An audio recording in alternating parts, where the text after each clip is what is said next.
बिस्मिल्लाहिर्रहमानिर्रहीम। मैं हूं मोहम्मद उस्मान, आपके अपने चैनल उस्मान फूड सीक्रेट्स के साथ। इफ्तार स्पेशल में आज हम बनाएंगे बहुत ही मज़ेदार और गर्मा गर्म आलू और दाल चना की टिक्कियाँ या के कटलेट्स। तो सबसे पहले मैंने आधा किलो आलू लिए हैं, तो आलूओं को अच्छे से बॉईल करके मैश कर लिया है। एक प्याली मैंने दाल ली थी, दाल चना, तो दाल चना को मैंने अच्छे से बॉईल करके तो दाल चना को भी हल्का सा मैश कर लिया है। तो अभी हम टिक्कियों की डो तैयार करेंगे। तो सबसे पहले मिक्सिंग बाउल के अंदर मैश किए हुए आलू डाल देंगे।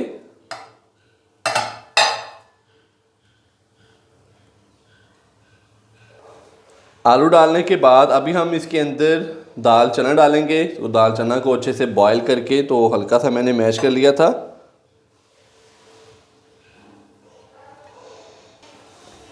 दाल डालने के बाद अभी मैं इसके अंदर एक अदद प्याज नॉर्मल साइज़ का बारीक कट किया हुआ डालूंगा। एक खाने का चम्मच लेमन का रस डालेंगे। हाफ़ टी स्पून नमक, हाफ़ टी स्पून खुश्क धनिया पाउडर डालेंगे, हाफ़ टी स्पून भुना कुटा ज़ीरा, हाफ़ टी स्पून लाल मिर्च का पाउडर डालेंगे, half teaspoon chilli flakes डालेंगे, 1 टीस्पून मैं इसके अंदर डालूंगा पुदीने के पत्ते, 2 से 3 अदद सब्ज़ मिर्चें बारीक कट की हुई डालेंगे। 1 खाने का चम्मच बारीक कट किया हुआ सब्ज़ धनिया डाल देंगे। और अभी मैं इसको हाथ की मदद से अच्छे से मिक्स कर लूँगा ताकि जितने भी स्पाइसेस हैं वो अच्छे से मिक्स हो जाएं, आलू और दाल चना भी अच्छे से मिक्स हो जाए।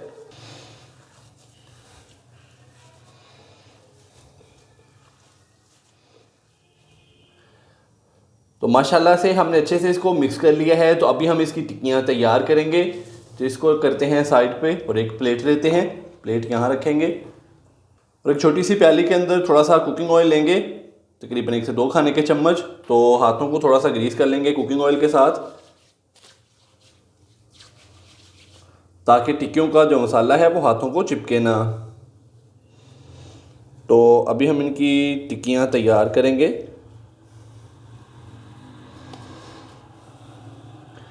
टिक्कियों को साइज़ आप छोटा या बड़ा कर सकते हैं, जिस तरीके से आपको पसंद हो आप उसी हिसाब से टिक्कियाँ जो हैं वो तैयार कर सकते हैं। तो ये देखें, इस तरीके से मैंने हाथ की मदद से बहुत ही शानदार आलू और दाल चना की जो टिक्की है वो तैयार की है। तो इसी तरह मैं बाकी भी टिक्कियाँ तैयार कर लूँ तो फिर आपसे मिलता हूँ। माशाल्लाह से मैंने हाथ की मदद से आलू और दाल चना के जो कबाब हैं, जो टिक्कियाँ हैं वो तैयार कर ली हैं। अभी हम इनको फ्राई करेंगे। तो फ्राई करने से पहले जो हम इसकी कोटिंग करेंगे वो आज सिर्फ अंडे की करेंगे। आप चाहें तो इसके ऊपर ब्रेड क्रम्स भी लगा सकते हैं कि पहले आपने अंडा लगाना है, टिक्की को अंडे के अंदर अच्छे से डिप करना है, उसके बाद फिर आपने इसके ऊपर अच्छे से ब्रेड क्रम्स लगा देने हैं। तो ये 2 अंडे लगे हैं, अंडों को मैं अच्छे से फेंट लूँगा और टिक्की को अंडे के अंदर डिप करके तो फिर हम तवे के ऊपर या कि आपके पास अगर पैन है तो पैन के ऊपर फिर आप जो टिक्कियाँ हैं वो फ्राई कर सकते हैं।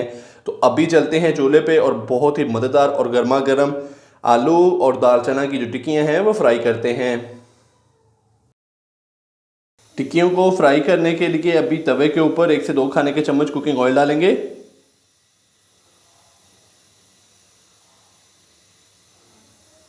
ऑयल को हल्का सा गर्म करेंगे।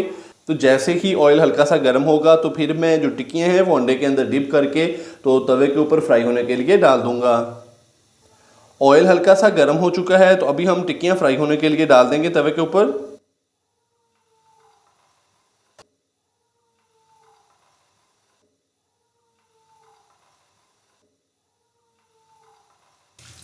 आलू और दाल चना की जो टिक्कियाँ हैं वो मैंने तवे के ऊपर फ्राई होने के लिए डाल दी हैं। तो 1 से 1.5 मिनट इसकी एक साइड को कुक करेंगे। तो फिर बड़ी एहतियात के साथ हम इनकी जो साइड है वो चेंज कर देंगे और दूसरी साइड को भी 1 से 1.5 मिनट के लिए मीडियम से लो फ्लेम पे कुक कर लेंगे। टिक्कियों की एक साइड को हमने 1 से 1.5 मिनट के लिए मीडियम फ्लेम पे कुक कर लिया है। तो अभी मैं बड़ी एहतियात के साथ इनकी जो साइडें हैं वो चेंज कर दूंगा। इस तरीके से माशाल्लाह से एक साइड बहुत ही अच्छे से कुक हो चुकी है।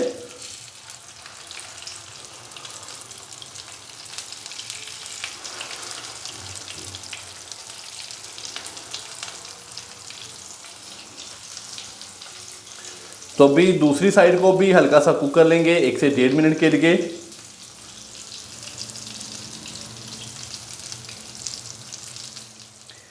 माशाल्लाह से टिक्कियों की दोनों साइडों को हमने तकरीबन 3 मिनट के लिए कुक कर लिया। तो अभी मैं इनको तवे से उतार लूँगा। टिक्कियाँ हमारी बहुत ही अच्छे से फ्राई हो चुकी हैं। माशाल्लाह से ये देखें, बहुत ही शानदार आलू और दाल चना की कटलेट्स या कि टिक्कियाँ हमारी हो चुकी हैं फ्राई। तो कहीं जाइएगा मत, चलते हैं इनकी फाइनल लुक की तरफ। माशाल्लाह से बहुत ही मज़ेदार और गर्मा गर्म आलू और दाल चना की जो टिक्कियाँ हैं वो हमारी हो चुकी हैं तैयार। तो आप भी इस रमज़ान में इफ़्तार में ये वाली रेसिपी इसी तरीके से ज़रूर ट्राई कीजिएगा और कमेंट्स बॉक्स में मुझे लाजमी बताइएगा कि आपसे ये रेसिपी कैसी तैयार हुई। वीडियो अच्छी लगी हो तो लाइक कर दें, चैनल को सब्सक्राइब करना मत भूलिएगा। मोहम्मद उस्मान को इजाज़त दीजिए। अल्लाह हाफिज़।